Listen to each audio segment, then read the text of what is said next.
सतीदेवे गौरवाणी प्रचारिणे निर्विशेष शून्यवादी पाश्चात्य देशतारिणे जय श्री कृष्ण चैतन्य प्रभु नित्यानंद श्री अद्वैत गदाधर शिवासादि गौर भक्तवृंद।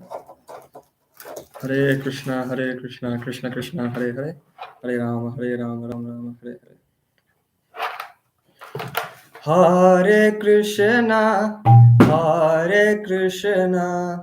कृष्ण कृष्ण हरे हरे, हरे राम राम राम हरे हरे। हरे कृष्णा कृष्ण कृष्ण हरे हरे, हरे राम राम राम हरे हरे। कृष्णा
कृष्ण कृष्ण हरे हरे, हरे राम राम राम हरे हरे। हरे कृष्णा कृष्ण कृष्ण हरे हरे, हरे राम राम राम हरे हरे। हरे कृष्णा कृष्ण कृष्ण हरे हरे, हरे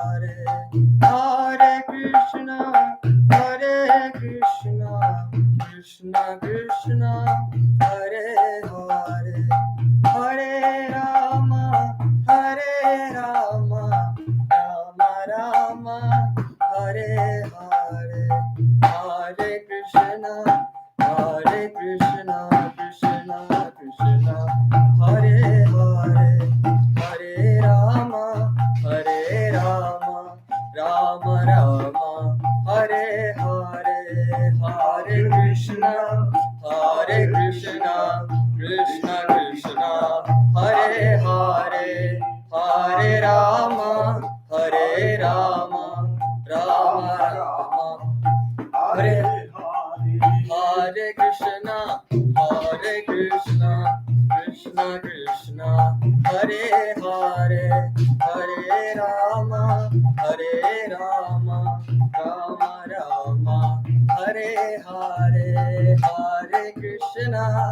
हरे हरे, हरे राम राम राम हरे हरे।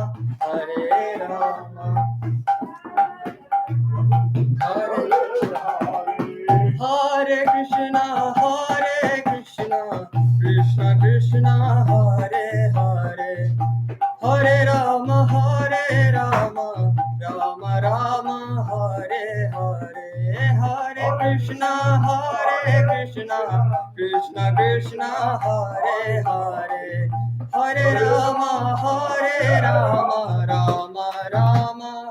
हरे। हरे कृष्णा कृष्ण कृष्ण हरे हरे, हरे राम राम राम हरे हरे। हरे कृष्णा कृष्ण कृष्ण हरे हरे, हरे राम हरे कृष्णा कृष्ण कृष्ण हरे हरे, हरे राम राम राम हरे हरे। हरे कृष्णा कृष्ण कृष्ण हरे हरे, हरे राम राम राम हरे हरे। हरे कृष्ण कृष्ण कृष्ण हरे हरे, हरे राम राम राम हरे हरे। हरे कृष्ण कृष्ण कृष्ण हरे हरे, हरे राम राम राम हरे हरे। हरे कृष्ण कृष्ण कृष्ण हरे हरे, हरे Ram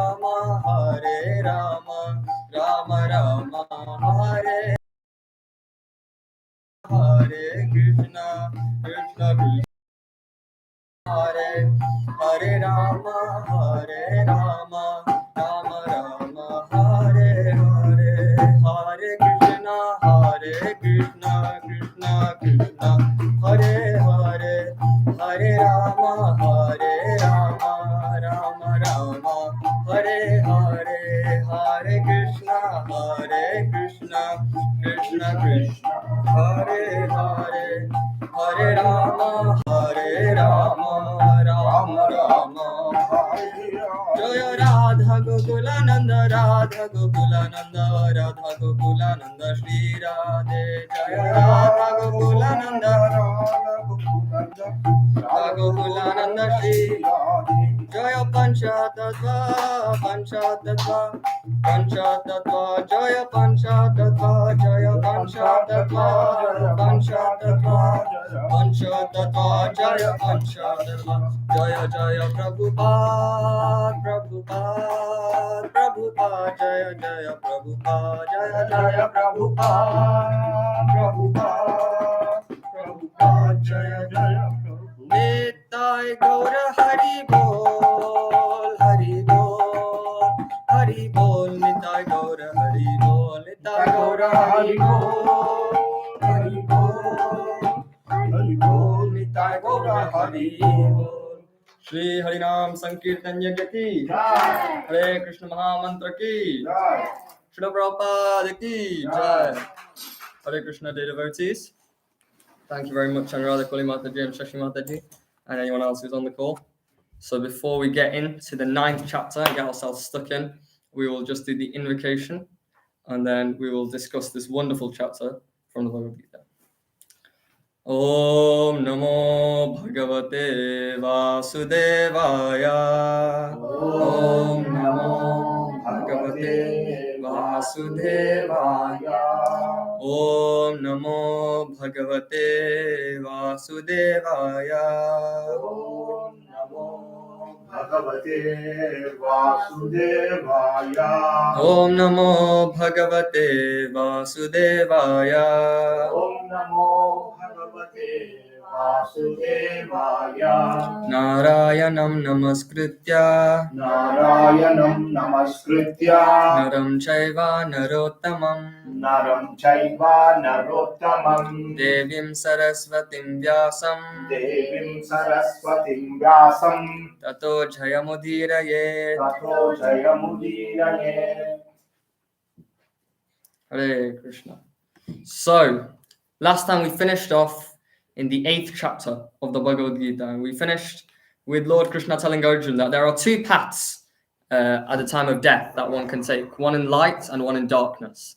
The one in light leads to liberation, and the one in darkness leads to a perpetual cycle of birth and death. One comes back down again after enjoying in the heavenly planets. And then Lord Krishna mentioned in verse number 27 that there is another type of path, the anytime path, wherein the person who's constantly remembering the Lord and who's constantly engaging in the activities serving the Lord, he can come back at any time, he can leave at any time and he'll go back to Godhead. Not only that, but he also goes on to further clarifying the last verse of the 8th chapter.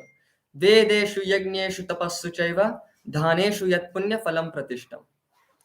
That the fruits that you can get by reading all the Vedas, the fruits that you can get by doing all types of sacrifices, yagneshu, the fruits that you can get by doing all types of austerities, tapassu chaiva. All these different activities that you can do, you will get some fruit of action. By practicing, there is one yogi, the bhakti yogi, who practices devotional service. And simply by practicing devotional service, he's able to gain the fruits which are obtained by reading the Vedas or by performing any sacrifices. And not just that, he's be able to go even further than that.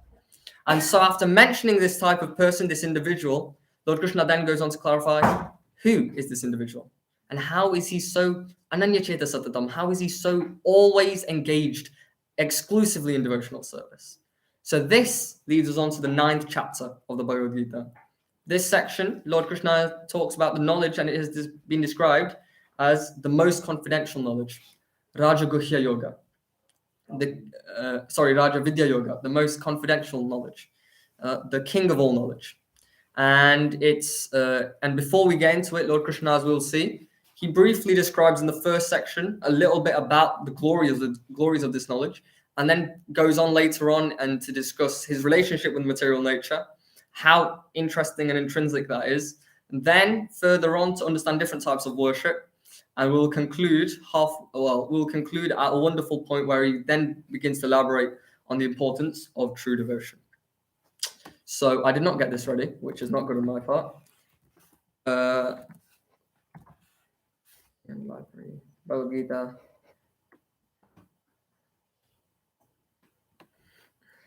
Chapter 9, the most confidential knowledge. So the Lord begins this chapter by saying, Shri Bhagavanu Vacha idam tu te guhyatamam pravakshyam yanusuyave jnanam vijnana sahitam yajnatva mokshase shubhat. He said, what does he say? The Supreme Personality of Godhead says, my dear Arjun, because you are never envious of me, I shall impart to you the most confidential knowledge and realization, knowing which you shall be relieved of all miseries of material existence. This is the most confidential knowledge. This is what Lord Krishna is about to tell Arjun. And what's so wonderful about this knowledge, that you can become yajnatva mokshase shubhat, you become liberated from the material existence. And why is he telling? What is the prerequisite for Arjun learning this knowledge? What is the reason behind Lord Krishna telling Arjun this? He says, pravaksham yanasuyave. Anasuyave means non-envious, without any anasuyave, without any envy. And because he's non-envious, this is why he's telling. So non-enviousness as a prerequisite for understanding this knowledge. And then what else does he go on to say? Before we get in, he goes on to explain another thing. So not only moksha shubha, not only does it liberate one from this material existence, then he says in the second verse, Raja Vidya Raja Guhyam Pavitramidam Uttamam Pratyakshaavagamam Dharmyam Susukam Kartum Avyayam. Raja Vidya Raja Guhyam, Raja Vidya, the king of education, Raja Guhyam, the king of all secrets, the king of the confidential knowledge. And he says that not only is it when it's practiced, but the most important point that we can realize is Susukam Kartum Avyayam, that it's everlasting and joyfully performed. Kartum Avyayam, it's everlasting, Avyayam. And it's Susukam, it's very happy in the word for word, but it's joyfully performed. So just as the king will hide his treasure, the king will hide the treasure, the Lord has hidden this most confidential knowledge in the middle section of the Bhagavad Gita.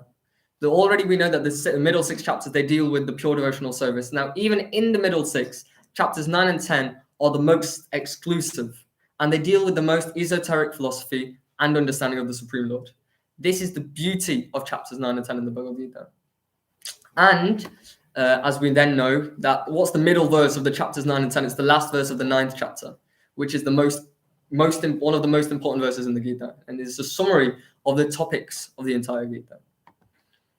And so it's also mentioned that this is everlasting. So not only is it joyfully performed, the beauty of devotional service is that one does not need to go through so much misery to perform, or so much difficulty. As we mentioned prior in earlier classes, with Ashtanga Yoga and other things like that, it's so much more difficult. Whereas because one is still doing what they are doing, but simply engaging in the devotional service of the Lord, it becomes so much easier. And we'll then also talk about in verse 26 how easy it is to perform this devotional service. But he's mentioned that it's joyfully performed. This is a fundamental idea of bhakti. Bhakti must be joyfully performed. Bhakti will be joyfully performed. Devotional service unto the Lord, it provides true happiness. We mentioned in the Road to Bhakti lecture, very, very long time ago, I don't know if people remember that, but we mentioned one thing, that this bhakti, it provides the true happiness. There are different types of happiness you can obtain. There's different varying levels of happiness. And any material happiness that we can get is then not only is it temporary, but it's also given alongside a material misery. The fact there is happiness in the material world is given with a material misery. Happiness and distress come in the material world together. Just like on a tape recorder, you get a side A and a side B. You'll get both of them with each other. And the thing about this happiness is that it's temporary. And actually, in the long term, it only leads to pain.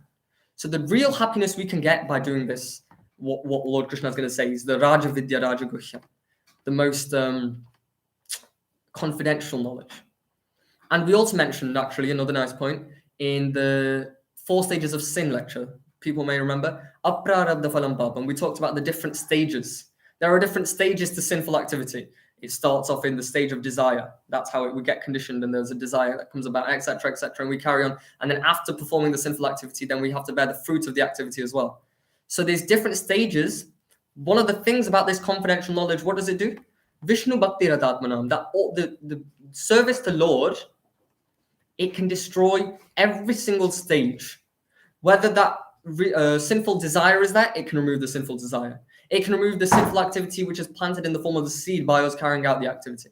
It can remove the sinful reaction we are going to get by performing a sinful activity. This is the glory of the transcendental knowledge. And then finally, in this first section, which deals with hearing, we end with this third verse, which tells us that those who are not faithful, they cannot attain the Lord. And what happens to them is they are perpetually stuck in the cycle of birth and death.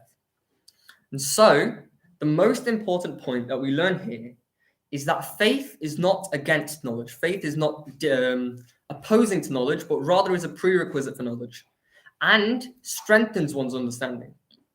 And so, because Arjuna was non-envious, he was able to obtain this knowledge. And this is, the similar idea we talked about in the 7th chapter, submissive hearing. Tachrunu, Lord Krishna says at the beginning. So similarly here as well, it's that one should be non-envious and should submissively hear and inquire, just like we said in the 8th chapter, whenever there are doubts, one should inquire. And so we should understand and then joyfully perform, joyfully carry out this devotional service, because it provides us with that real happiness. So bhakti provides us with that real happiness. So then in the next section, we get into the very philosophical end of it. We're stuck right in the deep end of the swimming pool, and we go straight into Lord's relationship, inconceivable relationship with material nature. And the intrinsic thing about this material relationship is that in the Sanskrit, the word given is achintya bheda abheda. Achintya bheda bheda. That's the relation. That is simultaneously he's involved, but he's also not involved. He's simultaneously the same, but also different at the same time. And so this very confusing relationship is very nicely explained by the Lord here, because one of the things that makes the Lord is that the Lord is inconceivable. God is not God unless he's inconceivable. Otherwise, he's finite. And so the beauty of the Lord's relationship with material nature is therefore clarified in this section. Lord Krishna says in verse 4, "By me in my unmanifested form, the entire universe is pervaded. All beings are in me, but I am not in them." And what does he say? That by his unmanifested form, all of the entire universe is pervaded. But then he goes on to give an oxymoronical statement. All beings are in me, but I am not in them. So he says that, okay, I am maintaining the entirety of the material world. He's actually also said that by my unmanifested form. Unmanifested does not mean that the Lord does not have form. It just means that our senses are not good enough to perceive them, because our senses are material and they're gross. Atah Shri Krishna namadi nabaved grahyam indriye sevon mukhi jivado swayam eva spratyada. That Lord Krishna's name, fame, form, activities, and pastimes cannot be understood by our gross material senses. We do not have the right lens. You can't look at a cell in biology if you're looking with your own eyes. You don't have the right vision, the right perspective, the right lens on it. And so likewise here, we're not able to understand the Lord. And so the Lord says he pervades the entire universe, and he says, Matstani sarva bhutani, that all living entity, all beings are in me, and I am not in them. Very confusing statement. And then just in case it wasn't confusing enough, he goes on in the 5th verse to say, he says, Matstani sarva bhutani in the 4th verse, and in the 5th verse he goes and says, Nacha matstani bhutani. He says, everything that is created does not rest in me. So he says, all beings rest in me. And then he says, all beings that are created do not rest in me. What is this inconceivable nature? So this is the sort of thought-provoking side of it that he's giving. All beings do not rest in me. What does that mean? Again, the Acharyas have explained very nicely that this means that, for those who are trying to understand, that the living entities are guided and maintained by the nature of the Lord, but the nature of the Lord is different to the Lord himself. And as we'll see as a recurring theme in this section from verses 4 to 10, is that the inconceivable relationship between the Lord and material nature is that he is present and is maintaining, but at the same time he's aloof and he's not there. So by the Lord's energy, he pervades. And then what does he say? Nachamatstani bhutani. Actually, they're not in me. They do not rest in me. Pashya me yogameshwaram. Pashya. Behold. Pashya me yogameshwaram. Behold this mystic opulence. Behold my mystic opulence, yeah.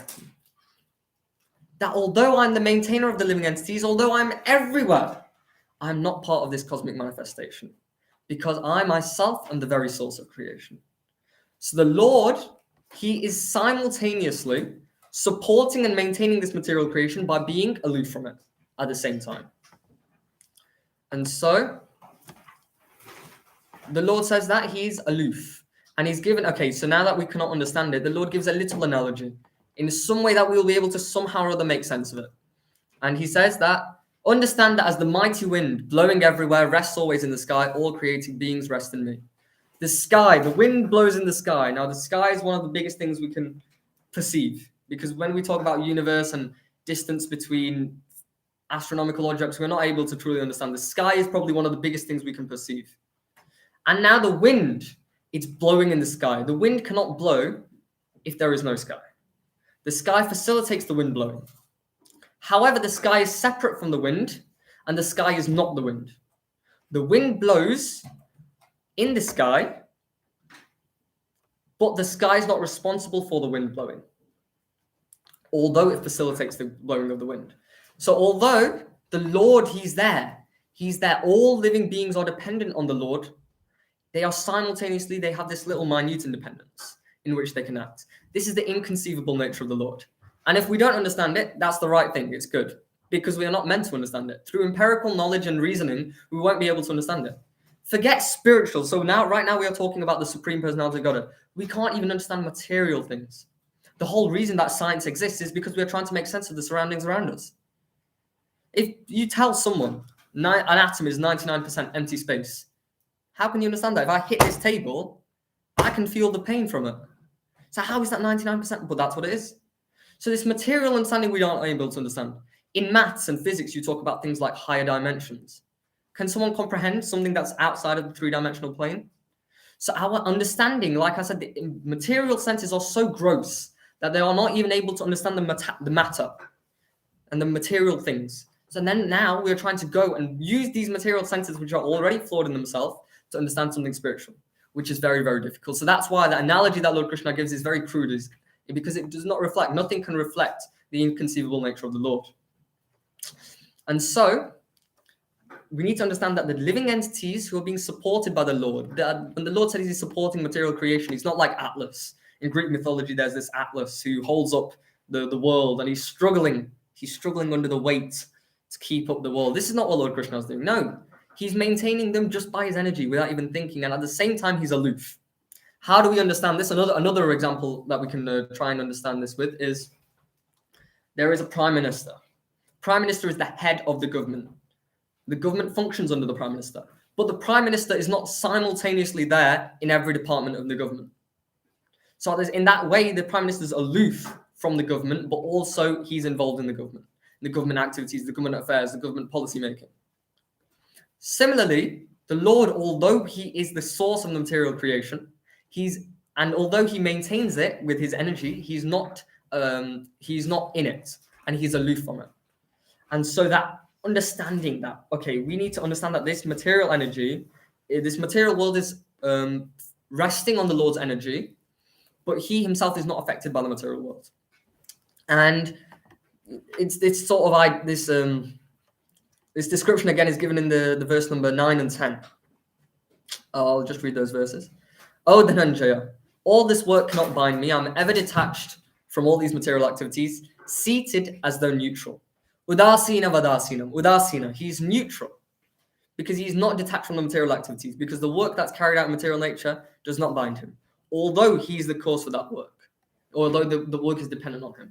And then completing this section of his inconceivable understanding, Maya Diyakshena Prakriti Suyate Sachadachadam Hetunanena Kaunteya Jagad Viparivartate.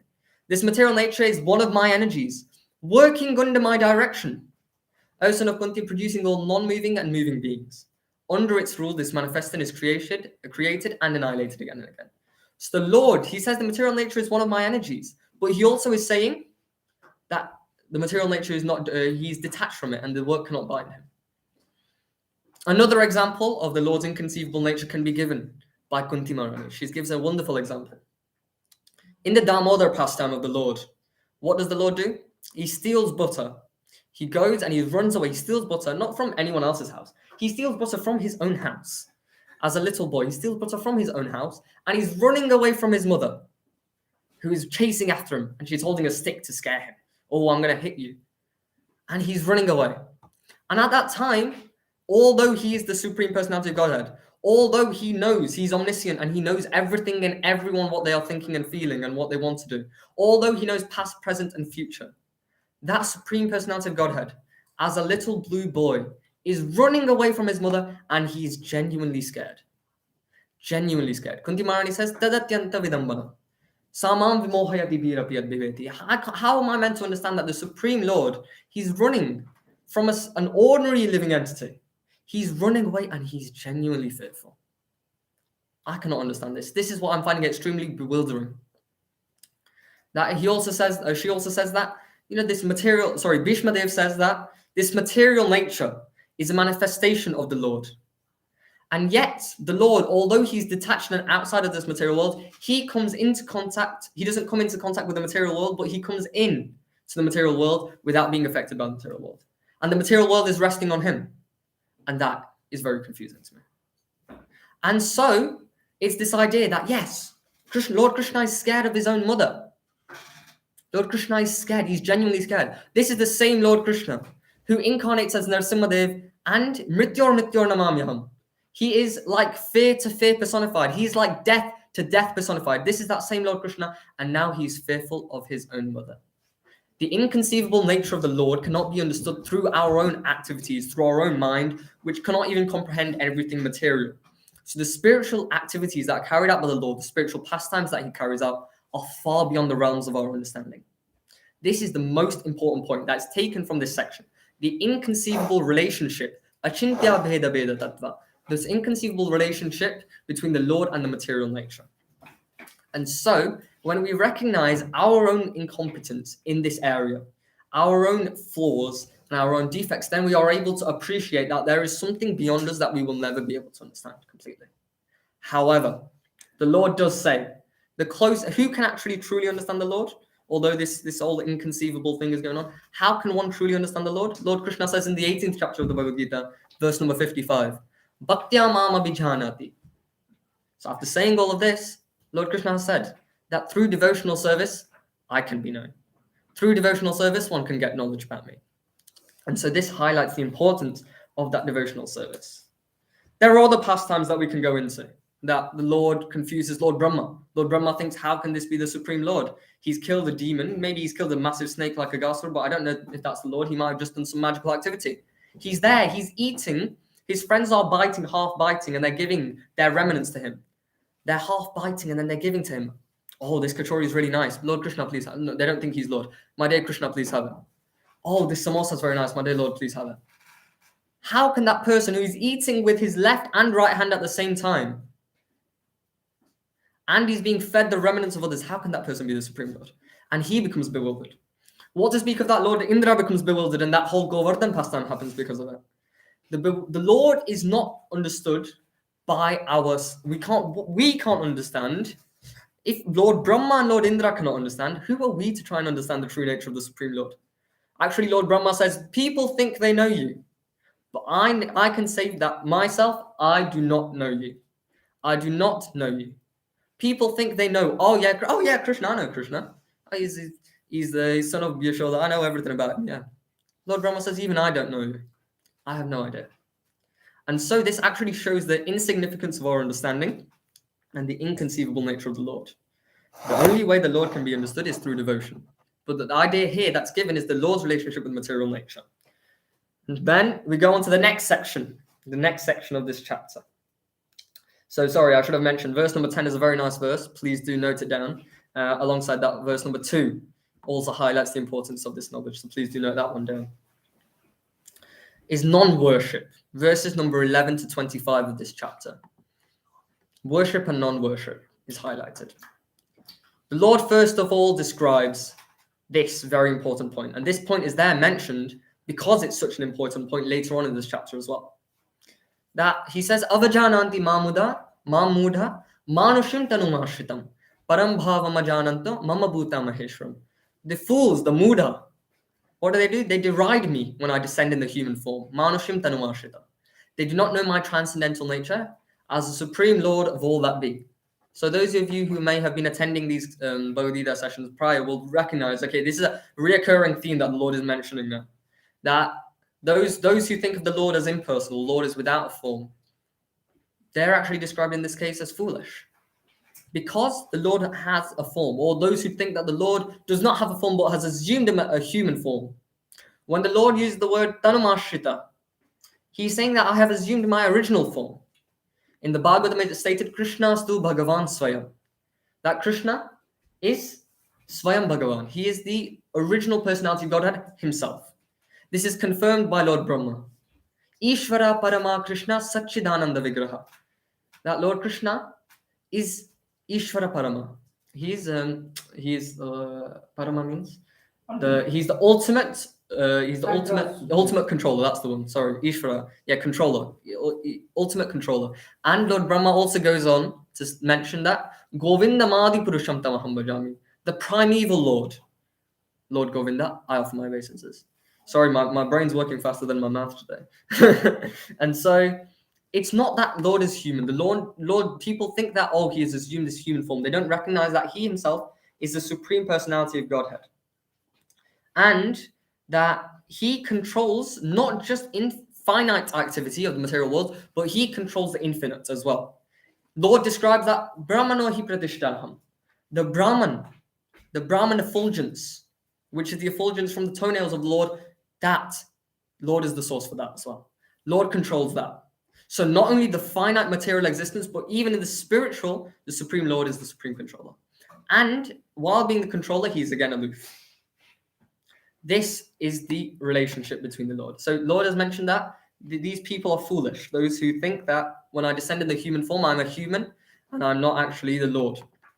Some politician wrote that, Ram is chasing after Sita. Ram is chasing after the day to get Sita. What does that mean? That means that Ram is affected by modes of material nature. He's sad that he has lost his wife, and he's running like a madman to try and get his wife back. That means that even God is controlled by the material nature. But what have we learned in verse number 10 there? That Lord Krishna says material nature works by my energy alone. So therefore, this can't be true. So that's completely nonsensical. And so this first idea is provided that the idea of Lord not being Lord when he descends is a foolish idea. When the Lord descends, he is the Lord. When Lord Krishna descends, he's not even called Avatar. He's called Avatari, because it's the direct incarnation of the Supreme Lord, the most supreme, the original form of the Lord. And then the Lord also mentions that these people who think like this, what happens to them? He explains in verse 12, Rakshasi Masurim Cheva. They are bewildered by this demoniac and atheistic views. And what happens is that their hope for liberation, their fruitative activity, their culture of knowledge, everything is destroyed. When one thinks that the Lord is an ordinary human being, then they are not able to make progress. The fundamental idea for progression requires the understanding of Lord Krishna to be the supreme. So that's really, really important. That whatever one practices, they will not gain any result from it further on. So that's a type of non-worship which is mentioned there. Then in verses 13 and 14, we learn a beautiful point. This is again a wonderful verse, and it highlights the importance of the devotee and the greatness of the devotee. What activities does the devotee carry out? So I'm going to read out these two verses. Text number 13. Mahatmanastu mam partha dhaivim prakritim ashrita bhajantyananya manaso gnatva bhutadim avyayam. O son of Pritha, those who are not deluded, the great souls, are under the protection of the divine nature. Dhaivim prakritim ashrita. They are fully engaged in devotional service because they know me as the Supreme Personality of Godhead, original and inexhaustible. Lord Krishna is original and inexhaustible. And so these people, the Mahatma, the qualification for a Mahatma is given here. One who thinks that they themselves are the Lord or they are one with the Lord cannot be classified as the Mahatma, for the reason that the Mahatma is taking shelter, has accepted that they are going to take shelter of the divine nature of the Lord.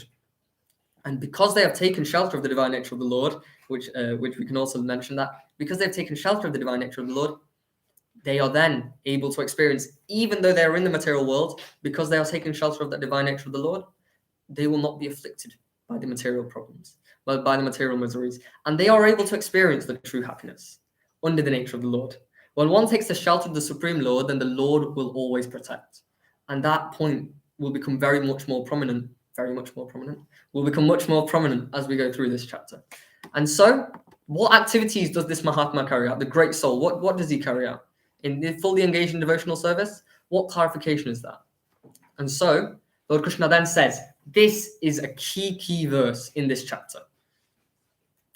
Satatam kirtayanto mam yatantascha dhridavrata namasyantascha mam bhaktya nitya yukta upasate. Always chanting my glories, endeavoring with great determination, bowing down before me. These great souls perpetually worship me with devotion. This is the qualification for a devotee. Satatam kirtayanto, nitya yukta upasate. Nitya means always, perpetually, continuously engaged in these activities. What do? Chanting my glories, endeavoring with great determination and bowing down before me. The Prahlad Maharaj describes that devotional service has 9 limbs. Shravanam kirtanam Vishnu smaranam pada sevanam archanam vandanam dasyam sakyam atmani vedanam. Shravanam, hearing about activities of the Lord. Kirtanam, glorifying the Lord and his activities. Vishnu smaranam, remembering the Lord. Shravanam kirtanam Vishnu smaranam. Shravanam kirtanam Vishnu smaranam pada sevanam. Worshipping the feet of the Lord. Archanam, worship. Archanam vandanam, offering prayers. Dasyam, acting as becoming the Lord's servant. Sakyam, becoming the Lord's friends. And then finally, Atmani Vedanam, fully self-surrendering. And there are so many pure devotees you can give examples. Shravanam, Parikshit Maharaj, just by Shravanam alone, by hearing the Srimad Bhagavatam, by hearing the glories of the Lord, he perfected his life. Etc., etc. We can go through. And then Atmani Vedanam at the end, Bali Maharaj, he surrendered everything he had unto the Lord. By simply carrying out these processes of devotion, we will be able to become the devotee of the Lord. So this is the characteristic of the devotee of the Lord. And as mentioned, what is the most important idea is that this is performed joyfully. Susukam, it is done joyfully. One enjoys when they serve the Lord. One enjoys hearing about the Lord, chanting about the Lord, talking about his glories, discussing them. This is mentioned by Kunti Maharani in her prayers. This is mentioned by various devotees in their prayers, and we can go. This fundamental point goes across all aspects of devotional service, because this is it.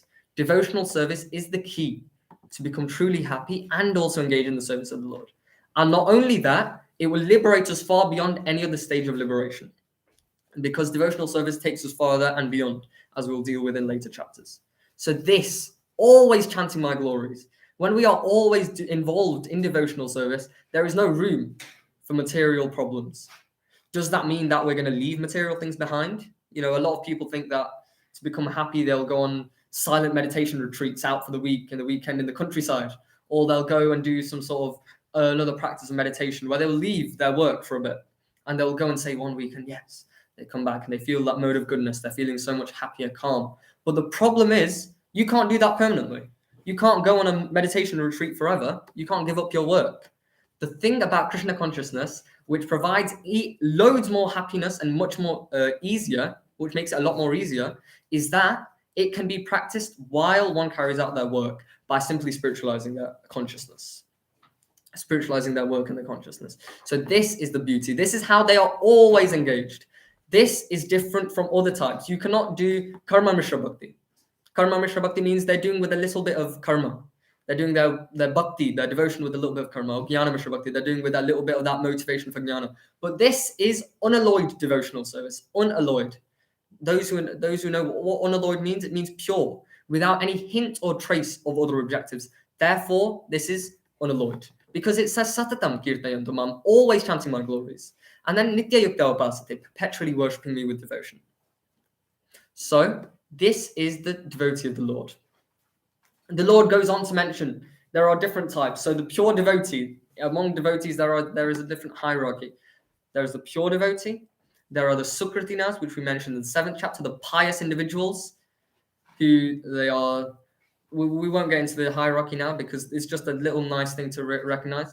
And then below these, there are another 3 people. There's the people who worship right at the bottom, the people who worship themselves as the Lord. And their fate has been described earlier. They end up having to become, end up becoming bewildered and attracted by the demoniac and atheistic views. Ekatvena. Then the Lord mentions Pritatvena, those who worship the demigods, and we will see the results of them later. And Bahuda Vishwatomukam. This is another interesting point which has not been mentioned prior, but that some people, they worship the universe as the organism or the entity of the Lord, the universal form of the Lord in the universe. They see the universe as the supreme. And then Lord Krishna goes on to highlight later on in other verses that actually, who is the source of all universal affairs? Anything that you see, the heat from the fire, the light from the sun, and etc., etc. He goes on to mention everything, that the basis of everything. Nidhanam bijam avyayam. He is the basis of everything. He is the resting place, and he's the eternal seed of everything that's carried out. So all of these activities which happen in the material universe, this is another form of worship, but it's again a wrong worship. Because what it leads to, although it might lead to the realization and progression of consciousness, it's not the end goal. Because every single activity that takes place in the universe has its cause in the Supreme Lord. Just like any activity that we do, there is always a reason, but any activity that happens, there is always a reason behind it. But the mechanisms behind the gross things are always subtle, and they are often much more difficult to understand. You can ask someone, what do you do when you have a headache? Take a paracetamol. Anyone can say that. The mechanisms by which the paracetamol works, not everyone may know. But there are mechanisms that function and work in that manner. So the similar way the universe is functioning, the universe is moving on, the universe is carrying on doing its thing, this is happening, this happens, and this happens. But the fundamental reason behind every single activity that we can perceive is the Supreme Lord. The reason the sun is able to fulfill its job, the reason the sun can provide energy to the crops, which then provide energy to the humans, is through Lord Krishna's mercy. The reason the fire provides heat and light is through Lord Krishna. The reason behind everything, sarva karana karanam, the Lord's hand is behind everything. We need to recognize there are things that we can perceive that have subtle mechanisms behind them. There are mechanisms behind everything. Anyone who does computing, for example, you can easily see the software, but behind the actual program, behind the software, there is a program which codes it, which tells it line by line, okay, this is what happens here, this is what happens there. And similarly, this material world, which is so structured and organized and it's created in that manner, is created by the Supreme Lord. So the fact that randomness on some quantum scale maybe provides order on such a larger scale, that is only the beauty of the Lord. And so this must be understood, that the Lord's hand is behind everything in the material world. Then the Lord mentions this very interesting point. Now, a lot of people, they think, okay, now what we're saying here, what Lord Krishna is saying is that anyone who worships the demigods is nonsense. Demigod worship is nonsense. Anyone who worships Ganesh is, what a waste. No. That's not the right understanding. What happens is given here. So this is a very important point to recognize. In verses in 20 and 21. Verse number 20. Traividyamam somapaputa papa yagneriштva swargatim prartayante te punyamasadya surendra lokam ashnanti divyandi vidheva bhogan. Those who study the Vedas and drink the Somadhus, seeking the heavenly planets, worship me indirectly. Purified of sinful reactions, they take birth on the pious heavenly planets of Indra, where they enjoy godly delights. So heaven, Svarga, where Indra and all the demigods are all enjoying greatly. This place, when those who worship the demigods, they carry out these karmakanda activities, fruitive actions. What they do, they purify themselves of all their sins, and then they go to the planets of the demigods. The geography of the material world it's not the geography, is it? It's more of the astronomy of the material world. It's a very peculiar thing to understand. There is, of course, along with the Earth, there are so many earthly planets, and Jambudvip, and then you go outside and Bhumandala, etc., etc. But when one goes to the heavenly planets, they go to the heavenly planets which are in a higher planetary system. Our planetary system of Bhumandala extends for far distances with so many planets. And these heavenly planets, they are a different planetary system. And so they go to that planetary system. But we learn something else in the next verse. Tetam bhuktva sargalokam vishalam Shine punye martya lokam vishanti evam traidharmam manuprapanna gata gatam kama kama labhante. When they have just enjoyed vast heavenly pleasure and the results of their pious activities are exhausted, they return to this mortal planet again. Thus, those who seek enjoyment by adhering to principles of the three Vedas achieve only repeated birth and death. Yes, they leave this plane of Blue Mandala, they go to the heavenly planets, but what's important to recognize, the heavenly planets are still in the material world. And what do we know about the material world? Dukkhalayam ashashvatam. In the end of the day, it's a temporary place which is full of misery. So yes, they enjoy some temporary happiness, but as soon as their pious activity is run out, like a bank balance, once your bank balance runs out, you can't do anything. And so once their pious credit runs out, they again come back down to this earthly planet, and they take birth again. So in that way, those who worship the demigods, thinking the demigods are supreme, yes, they go to the planets of the demigods, but they end up coming down. And so they are stuck in this perpetual cycle. And the important point to recognize is that the demigods are subservient to the Supreme Lord. It's not that they are weaker. It's not that they are more terrible. It's not that they are wrong. There is not competition that goes on. Oh, my dear Lord, I am better than you. You know, can you worship me instead of Lord Vishnu? Worship me instead of Lord Krishna. It's not like that. No. The demigods are all subservient to the Lord. Yata taror mula nishechanena triptyanti tatskanda bhujopashaka. That just as when one waters the root of the tree, all the limbs, twigs, and branches of the tree become happy. So when one worships the Supreme Personality of Godhead, all other demigods become happy. When one says that I'm a devotee of Lord Krishna, that does not mean they are a devotee of Lord Shiva. This is a big misconception. By being a Krishna Bhakta, you are automatically a Shiva Bhakta. You are automatically a Shakti Bhakta. Because when you are subservient to the Lord, then you recognize that the demigods, they are also subservient. They are great devotees. You cannot disregard the demigods as being ordinary living entities. They are great devotees of the Lord.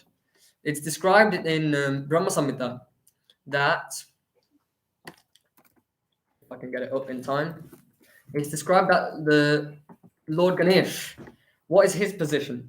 How is he, what's his connection to the Lord? It's wonderfully given. That where does he get his potency from? Yat pada pallava yugham vinidhaya kumbha dvandve pranama samaye saganadiraja vignam vihantum alamasya jagatrayasya govindamadi purusham tamaham bhajami. Lord Brahma is saying this. Lord Brahma is confirming this statement. That the Lord's lotus feet are held on Ganesha by the pair of his tusks that are coming from his head. And that's where he gets his power to function and destroy all the paths on the progress of devotional service. Where does he get his potency from? He gets it from the Lord. So this is how the Lord is facilitating. The cause of everything must be recognized as the Lord. So although they may be worshipping the demigods, that's not the right way of doing it. The real way of worshipping the demigods is recognizing Vaishnavanam Yata Shambhu, that yes, Lord Shiva, he's a great devotee of the Lord. My dear Lord Shiva, please can you make me a great devotee of the Lord? Please guide me into becoming a great devotee of the Lord. This is the correct way of worshipping. Another example we can give is, how does it? So, Shrishti Sthiti Pralaya Sadhana Shakti Reka Chayeva Yasya Bhuvanani Vibharti Durga. Ichanurupam api yasya jagatrayasya Govinda Madhupurusham Tamaham Bhajami. That this Mother Durga is like the shadow of Lord Krishna. And she acts. Durga means fortress. This material world is like a fort. Once you come in, you can't get out. And she acts on the Lord's terms, under the Lord's guidance, to facilitate the activities of this material world. We already discussed last time how Jadabharat, Durga killed her own followers to save Jadabharat, sorry. She killed her own followers. That all the demigods, they are subservient to the Lord. Even Lord Brahma, what to speak of Lord Brahma saying this about other living entities? Brahma says this about himself. He says, Basvan yatasma sakaleshu nijeshu teja sviyam kiyat prakatayatyapi tadvadatra Brahma hya esha jagadanda vidanakarta Govinda madhivurusham tamaham bhajami. I adore the primeval Lord Govinda, who from separated subjective portions, Brahma receives his power for the regulation of the mundane world. Just as the sun manifests some portion of its own light in all the effulgent gems that bear the name Suryakanta, etc. The Lord is providing Brahma with his potency. And so the importance is that the Lord provides, that these demigods are subservient to the Lord, and the correct way of worshipping them is recognizing their position with the Supreme Lord. So, but this is a big, big topic. You're not, oh, I'm servant of Lord Vishnu, I'm going to fight against the servant of Lord Shiva. No. By becoming a servant of Lord Vishnu, you automatically become a servant of Lord Shiva, because Lord Shiva is a great devotee of the Lord. Because Lord Shiva, Vaishnavanam Yatashamba, among all Vaishnavas, Lord Shiva is the greatest, the most elevated. So that point needs to be fundamentally understood. That these demigods, They are subservient to the Lord. And by serving the Lord, we don't offend the demigods, we please the demigods. The demigods will help us more as well. And so that's why the worship of Lord Krishna is different to the worship of the demigods as given here. Okay. So that idea that they are stuck in the cycle of birth and death is very, very important.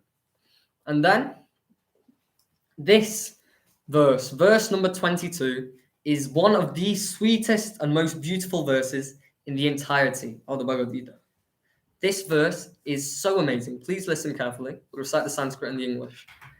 Ananyas chintayanto mam ye jana paryupasate tesham nityabhyuktanam yogakshemam vahamyaham. But those who always worship me with exclusive devotion, meditating on my transcendental form, to them I carry what they lack, I preserve what they have. This is the Supreme Personality of Godhead. This is Lord Krishna. And what is he saying? He says, Yogakshemam Vahamyam. That I will carry what they lack and I will preserve what they have. The Lord says he himself personally will provide us with the facility to carry out devotional service. There's a story given that there was once a little bird whose eggs were taken by the ocean. And so the bird said to the ocean, please give me back my eggs. I want my eggs back. And the ocean said, no, I won't give it to you. And so she, with her, was it a sparrow, with a little beak, the sparrow's beak is tiny. She goes and she starts emptying the water of the ocean, one drop at a time. And Garuda, seeing that, oh my God, my fellow bird is in danger, I need to help her, she's in distress. He comes in. And when he comes in, what happens? The ocean becomes terrified and says, I'm sorry, I'll give the eggs back. And so the eggs are given back. The Lord helps those who help themselves. As soon as one comes onto the path of devotional service, then the Lord will also go and facilitate that devotional service. The Lord will facilitate so that, okay, we're then struggling.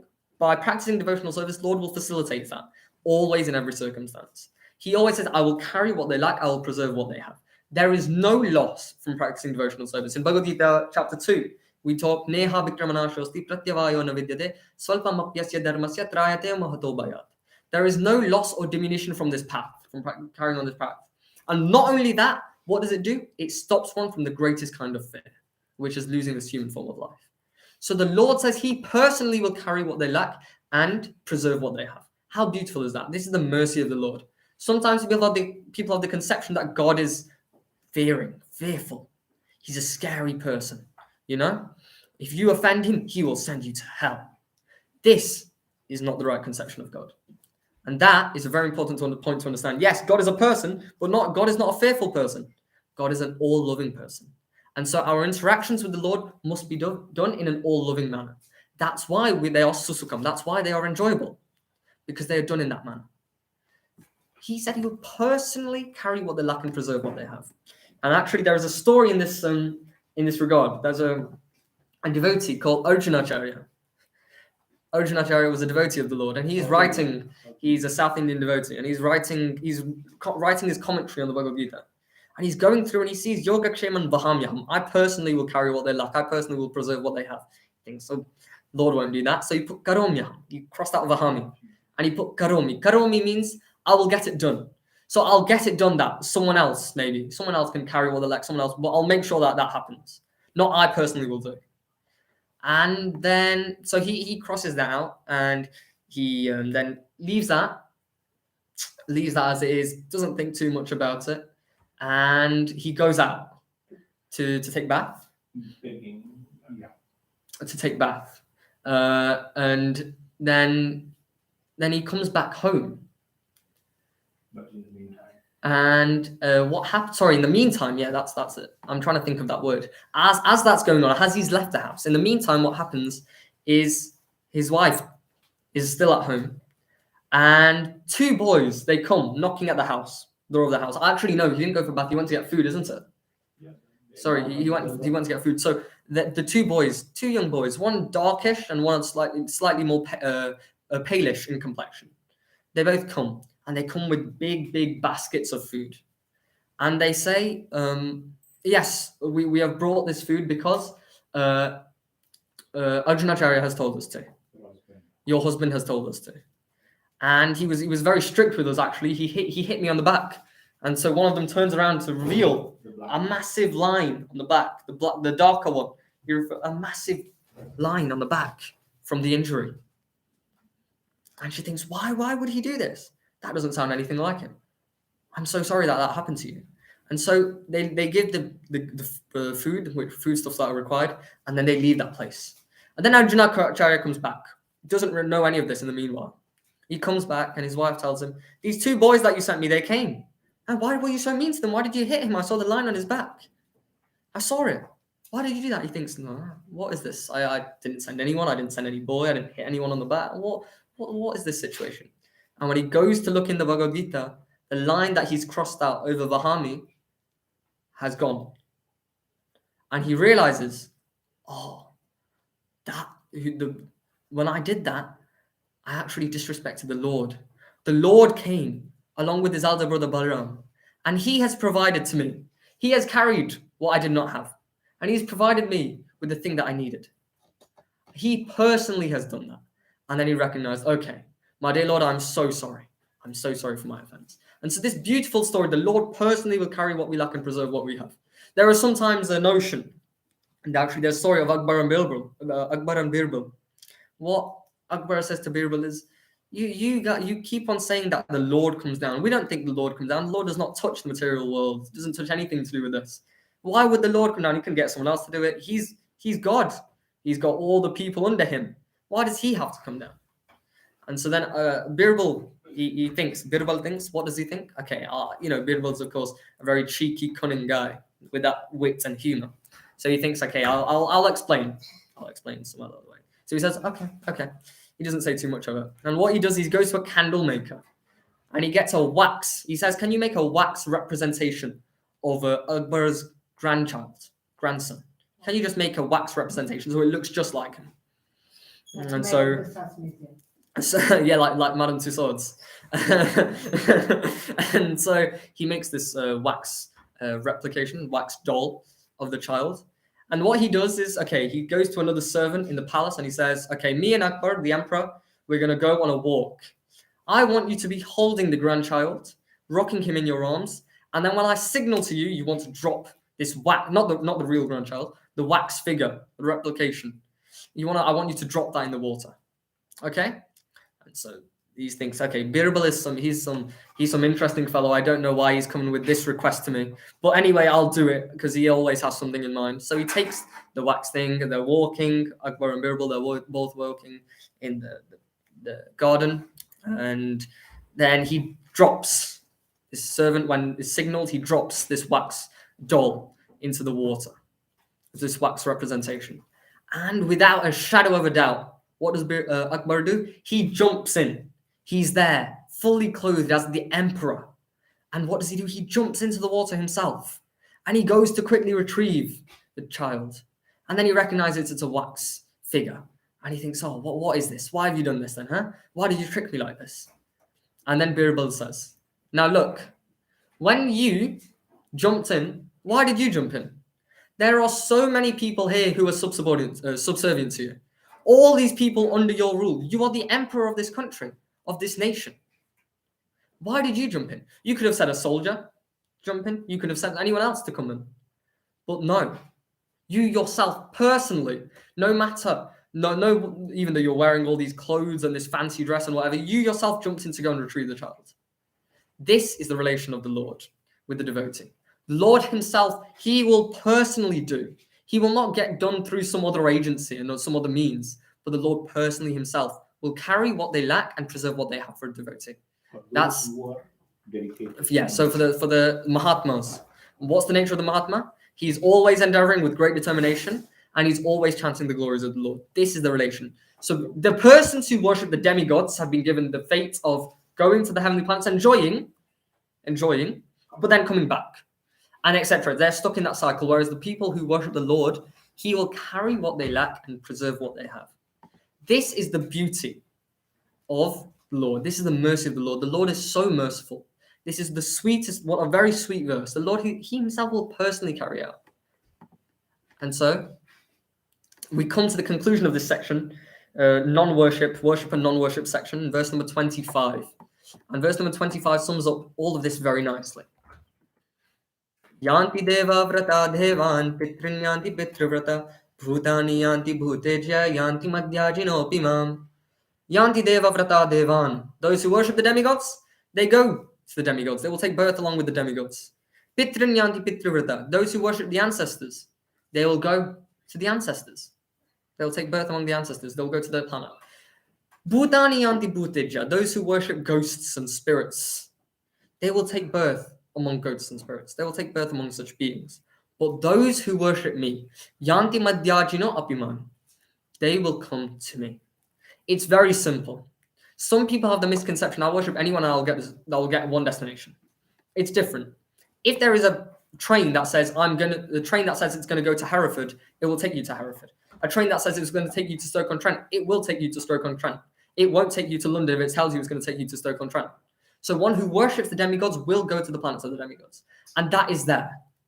But the beauty of worshipping the Supreme Lord is that one is able to go out of this material realm, which we are currently stuck in, this Durga, this fort.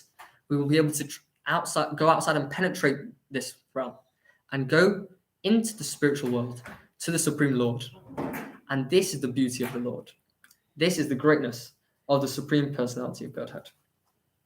And so, with that, we bring the first part of the 9th chapter to a conclusion, a lot more philosophical and a lot more in depth. And we will go on next time, which will be the 21st of February. We will go in to the very beautiful last final section from verses 26 to 34 on the importance of devotional service, the interactions the Lord has. Why does Lord Krishna even eat banana peels? Why did he reject such a nice feast? And why did he eat banana peels in the end? And other interesting stories like that we'll be able to discuss. What actually matters to the Lord? Why is devotional service so easy? And what does the Lord actually recommend? We'll all be able to see that in the second section of this 9th chapter, which is very beautiful, and we'll be able to discuss on the 21st of February. So in conclusion, what have we discussed today? The fact that the importance of faith and non-enviousness is important to understand and further and deepen our understanding. The fact that we recognize that the Lord is inconceivable in nature, and we ourselves we are temporary. And so by following the instructions of the Lord, which we have been able to see the results, you'll be able to see people who've practiced this process. They've given up all sorts of terrible habits. Even in the modern day, some people use 50 years ago, Prabhupada's example. Even in the present day, you can see time and time again when people practice this path, they are able to give up all sorts of terrible habits that they have. They're able to improve themselves. So the Lord is inconceivable. His nature is inconceivable. Our senses are flawed. And so to fully understand, the only way we can get any sort of understanding is through devotional service. And then finally, we discussed that the Lord has his hand behind everything. That the devotees of the Lord, they're always perpetually engaged. They don't engage in any other activity, but they're exclusively engaged in devotional service to the Lord, no matter what they're doing, even in their material life. Their material life is not material because it's spiritualized. And finally, that to come out of this loophole of repeated birth and death, the demigod worship will not be able to provide us with the full happiness. It will definitely get us some happiness, but the full happiness will not be there. The correct way to come out of this cycle of birth and death, birth and death, birth and death, is by taking shelter of the Supreme Lord, because he carries what we will lack, and he will preserve what we already have. And so, by practicing and following this, we will be able to go to the abode of the Lord and transcend the realms of material nature. Hare Krishna! What a wonderful description of Bhagavad Gita there. This 9th chapter is a very sweet chapter, and we will go into the next bit is even sweeter. So if you find this a little more philosophically oriented, don't worry. We've got the hard part of it out of the way. Now we've got the more sweet part of it, because remember, devotional service is susukam. It's enjoyable, it's relishable, and it's everlasting. So we'll see you on the 21st of February. If there are any questions, comments, please do put them in the chat. But otherwise, we'll see you there. I'll just wait for a minute, just because there might be a lag between when people hear and when they end up seeing and typing.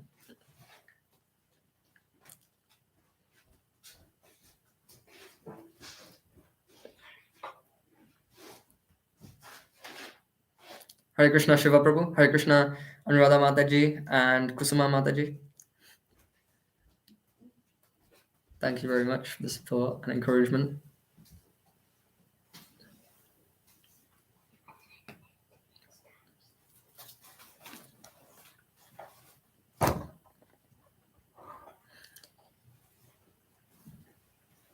If there are no questions,